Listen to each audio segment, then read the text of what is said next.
Idaho Matters podcast is brought to you by St. Luke's On-Demand Virtual Care, which allows patients to see a provider from their home using a computer or smartphone with on-demand care for common ailments such as a cough, sore throat, or a sinus issue. More information at stlukesonline.org. Do you ever feel like you just don't have the time to sit down and read the news every morning? Sometimes things get so hectic you can't even scroll through your feeds while you're trying to get ready. A podcast from Boise State Public Radio has you covered. I'm George Prentice, and I want to invite you to check out The Connector every weekday morning. You can get up to speed on all of the Idaho news you need to start your day without ever interrupting your morning routine. All you have to do is hit play. That's The Connector from Boise State Public Radio. Find it wherever you get your podcasts. From the studios of Boise State Public Radio News, I'm Gemma Gaudette. This is Idaho Matters. Today, we are wrapping up our Land and Legacy Farming in Idaho series. We've been looking at how farming is changing here in Idaho under the pressures of rapid growth and loss of agricultural land, and at how rural communities can protect their agricultural economies and their identity under the pressures of growth. So today, we're being joined by Miguel Villafana, a farmer in Caldwell, Idaho, past Planning and Zoning Commissioner for Canyon County, and Senior AG Lender for Zions Bank. Tristan Weinegar, a farmer in Weiser and president of the Washington County Farm Bureau, and Braden Jensen, Director of Government Affairs with the Idaho Farm Bureau Federation. I want to welcome all three of you to the program today.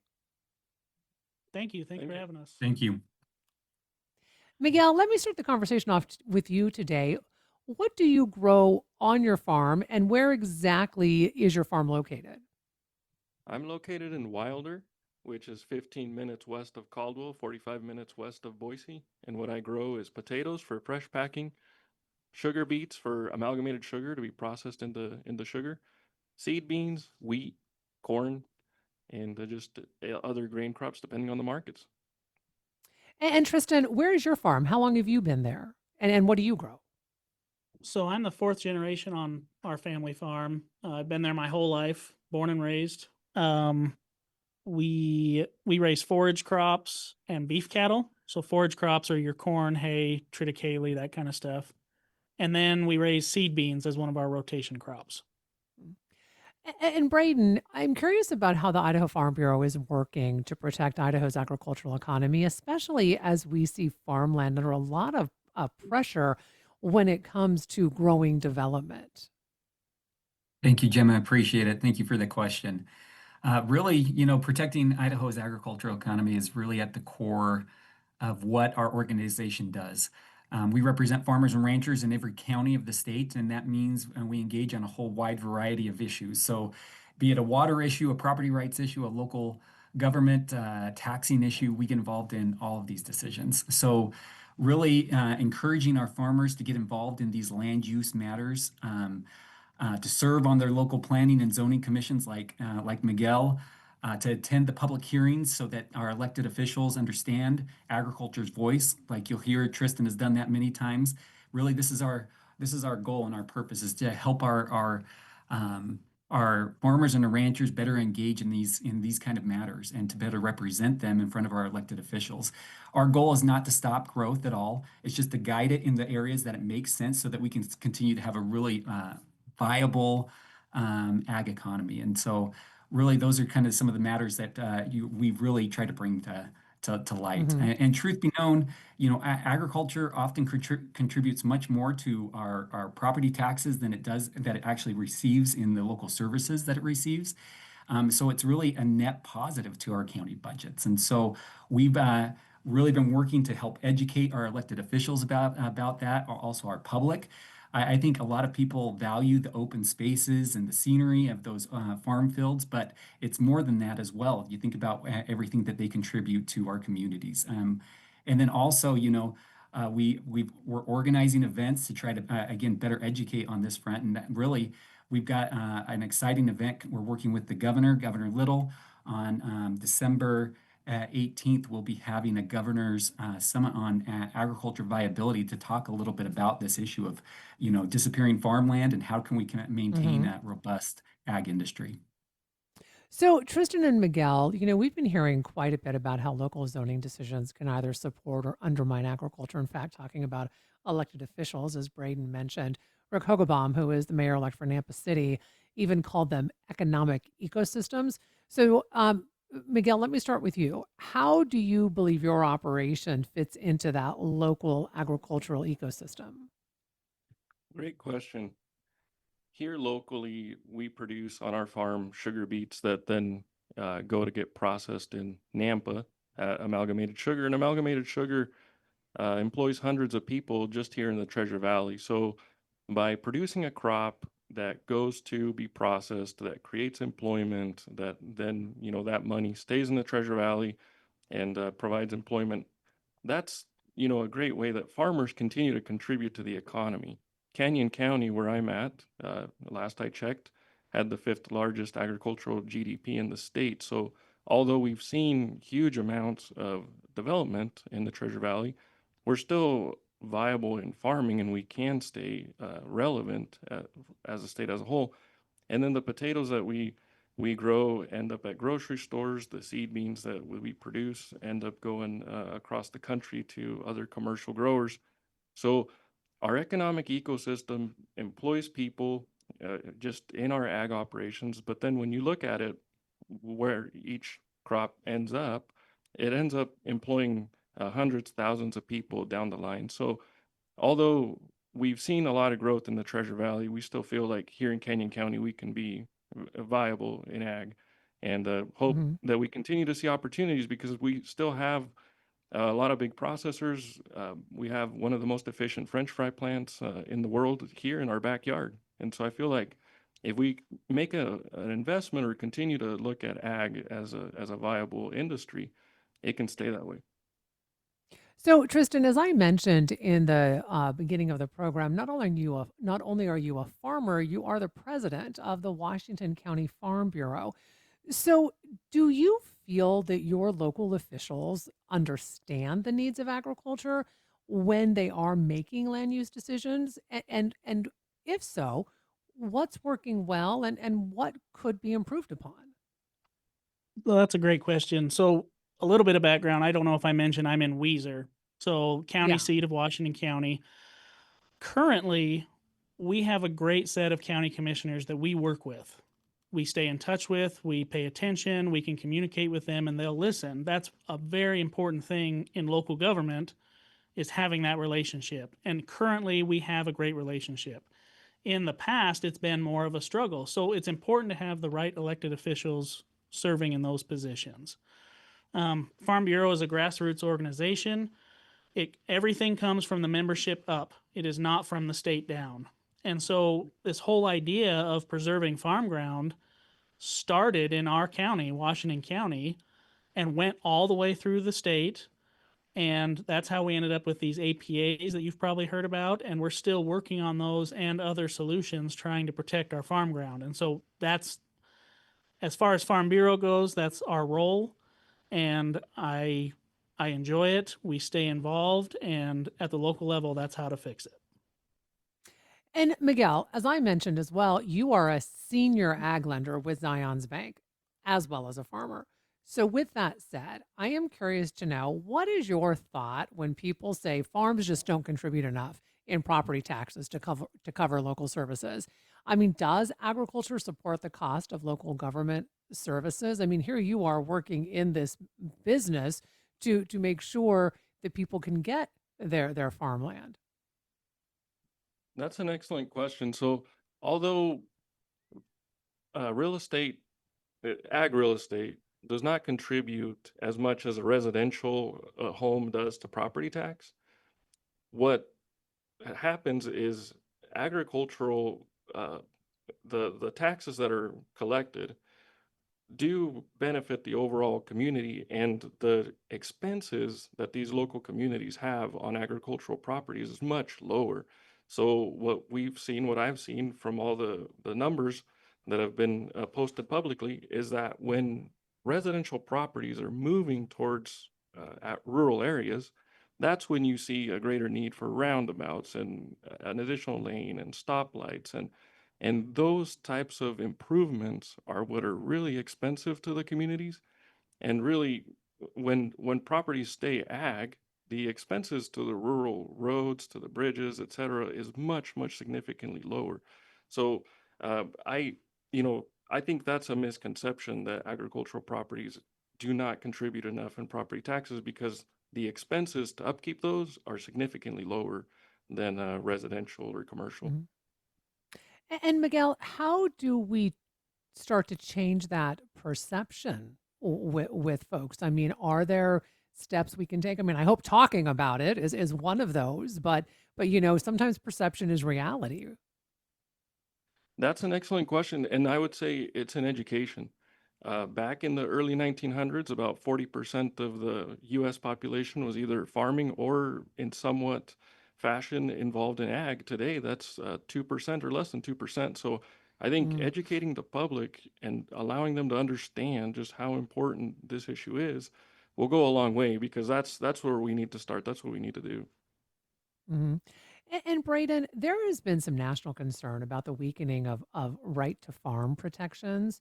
First off, can you kind of explain what that is, a right to farm Yeah. protection? And then from there, how is the Idaho Bureau addressing that issue? So can you start by just explaining what the right to farm protections are? Yeah, excellent question. So the right to farm protections really protect our agriculture industry, our farmers and ranchers from nuisance claims. So obviously not all agriculture practices really coincide really well with a lot of urban sprawl and urban growth. And so really those right to farm practices are there to protect our farmers and ranchers that are lawfully conducting agriculture practices in good faith. And as long as they're operating lawfully, these right to farm acts protect those ag producers from those nuisance claims. And we have seen around the nation that more and more of those acts, those that legal protection is still resulting in either farmers and ranchers not being able to properly defend themselves or other kind of settlements like that. But we are working to ensure that Idaho's Right to Farm Act remains viable, that it's serving its purpose. This last year, or I should say, this last legislative session, the legislature passed Senate Bill 1033. It was a bill sponsored by Senator Lakey and Representative Judy Boyle to uh, to strengthen this law because really, again, it protects those lawfully conducted agriculture practices.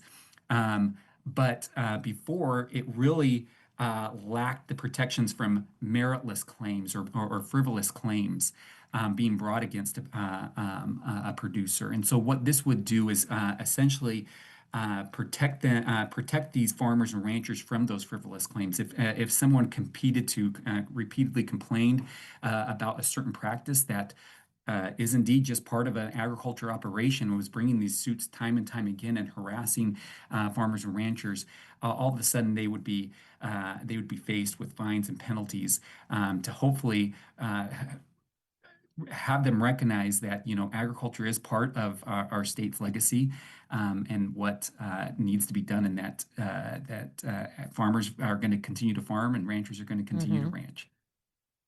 So how is Idaho then working with that? How is the Idaho Farm Bureau making sure that Idaho farmers have this protection? So we work directly with our elected officials, and so we were there in the legislature advocating for this bill, working with elected officials to make sure that they understand the reason why we have this act and why we need these improvements. And we continue to work with our members like Miguel, like Tristan, to if there's other improvements, we're going to continue to adopt those because we want to make sure that this act functions like it's supposed to function, and again, so that farmers can continue to farm. So Tristan, I think it's fair to say that farmers face other issues when growth springs up all around them, including growing demands on the local water supply. Can you talk to us about how that can impact the water farmers need to actually grow crops? What does that do? Right. Some of the oldest in the state definitely the oldest in the West. Our ancestors developed this ground, developed these water rights and these infrastructure to supply it for farming. As more houses go in, and the houses they're not building them very intelligently. They put them right in the middle of a field. They make it hard to irrigate the rest of the field. Plus, they're taking water out of the ground. Groundwater is a big deal. It doesn't seem like it around here, but it's catching up with us. And I like to compare it to, you're eating at a restaurant, you have a glass, and the waitress keeps coming by and refilling that glass when it gets a little low. She's the farmer. When we irrigate, we're raising the water table, we're keeping that water in the ground, we're keeping everything working. Well, then you build another house and another house and another house. Those are more straws, more people drinking from the same cup. Pretty soon, the waitress can't come by quick enough to keep those full. And so the effect that this housing is having on water, we have not even seen the true effects of it yet, but it needs to be looked at. It is so important because if we don't have the water and we don't have ag, we really don't have Idaho.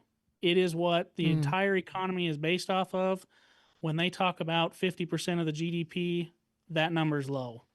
It is much higher than that, what agriculture affects in Idaho, and it all starts with the water. And Tristan, I think you mentioned in the beginning of our conversation that you're a fourth generation Idaho farmer. So you really operate what is better known as a legacy farm. What does that mean to you? I mean, how does it shape the way you approach land use and what you would like the general public to understand about land use? So I'm going to answer your second question first. The public needs to understand that once this ground is not in ag anymore, that's it. It's done. It's over forever. And the public needs to understand how important that agricultural land is to Idaho. It is Idaho. And it's what makes Idaho Idaho. And so now to answer your first question, technically I guess it's a legacy farm, but the regular public does not understand it's in my blood. I love what I do. I wouldn't trade it for anything. I get to wake up every day, go out and work really hard, and go to bed at night feeling like I accomplished something. I get to play in the dirt. I get to drive tractors. I also have to do the things that I don't enjoy, but I wouldn't trade it for an office job for anything. So it's different when you talk to a farmer. There's passion there, there's heart that most people don't understand. And the best farmers are true to the land. They take care of the land. We were conservationists before that was even a term. I mean, it's what we do. It's why we created all this irrigation, was so we could till the land and create something from the earth. And we have to work with the earth to do that. Very small amounts of the citizens in this country, let alone this state, understand where the food comes from in the grocery store, why it's plentiful, why it's cheap, why it's safe.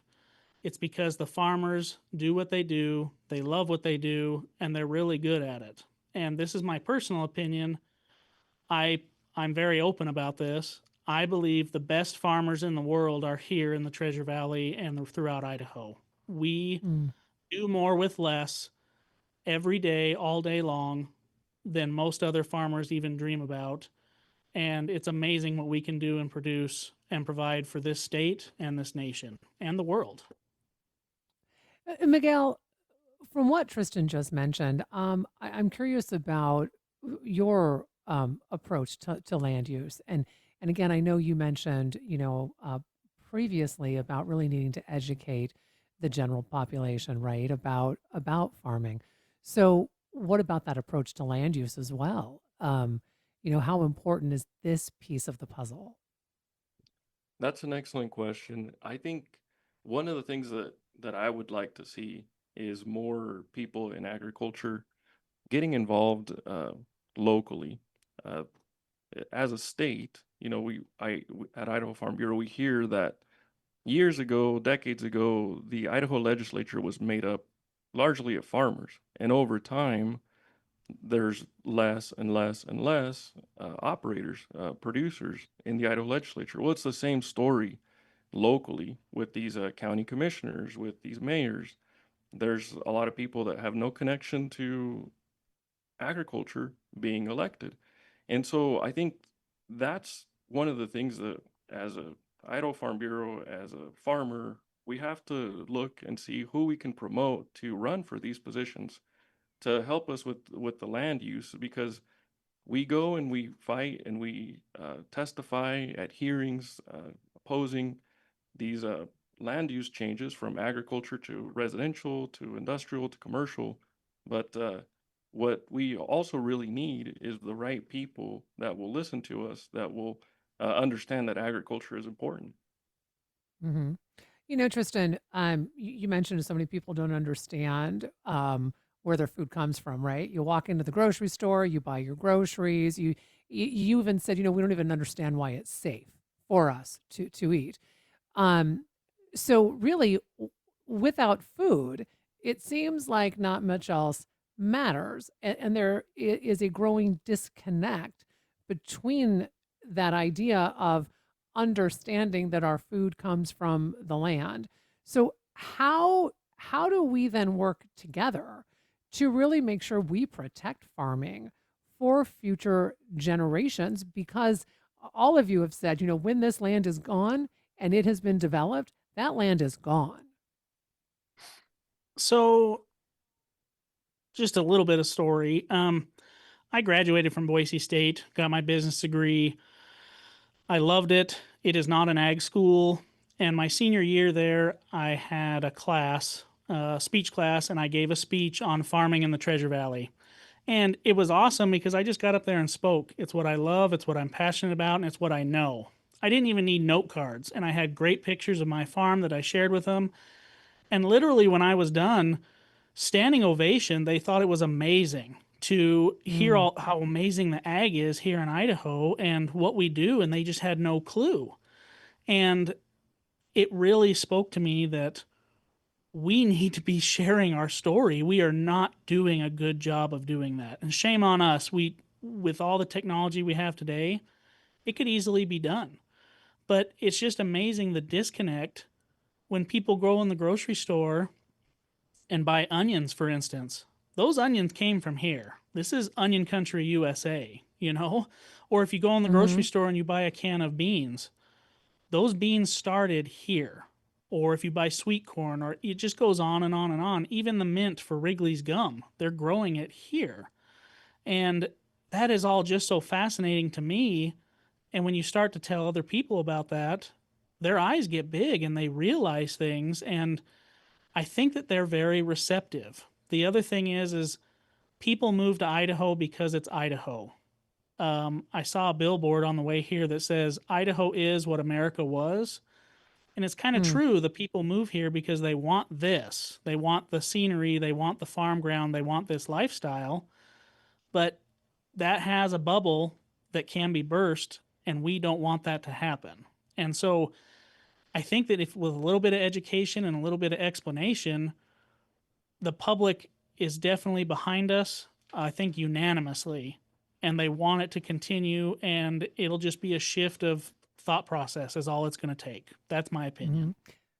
Well, and Braden, similar question to you then. I mean, here you are, at the Farm Bureau, and you are, in your position, as you said, you're at the legislature, right, during the session. The session is starting in less than 2 months. So not only do we need to be educating our legislators, we have to be, as Braden said, educating and explaining to the general public about the importance of protecting farming. So how do you look at that as part of your mission at the Farm Bureau? Yeah, no, a great question. I mean, first of all, I think it's important for folks to listen to folks like Miguel, like to Tristan here, who've shared their thoughts and their stories, and listen to your local farmers. Really, I think it's extremely important. If folks want to see what farming looks like in the state of Idaho, visit our website, idahofb.org. We have a great communications team that puts out videos. We have a podcast. We put out, media so that folks can understand what production agriculture looks like here. Take time to thank a farmer, and the best way to thank a farmer is continuing to purchase, the food, the commodities that they grow, whether it's beef, whether it's our famous potatoes, our onions, like Tristan said, beans, and so many other things. I mean, if we want to continue to protect Idaho agriculture, we have to make it an economic form, and so we have to continue to purchase these products, and then continue to get involved. Invite, farmers to these local meetings, these land use matters, making sure that their voices are heard, and let's make sure that we are paying attention to them because, again, we have to have this balance. We understand that a lot of folks are moving to the state of Idaho. Idaho has been discovered, but we've got to make sure that we protect some of those things that really make Idaho what it is.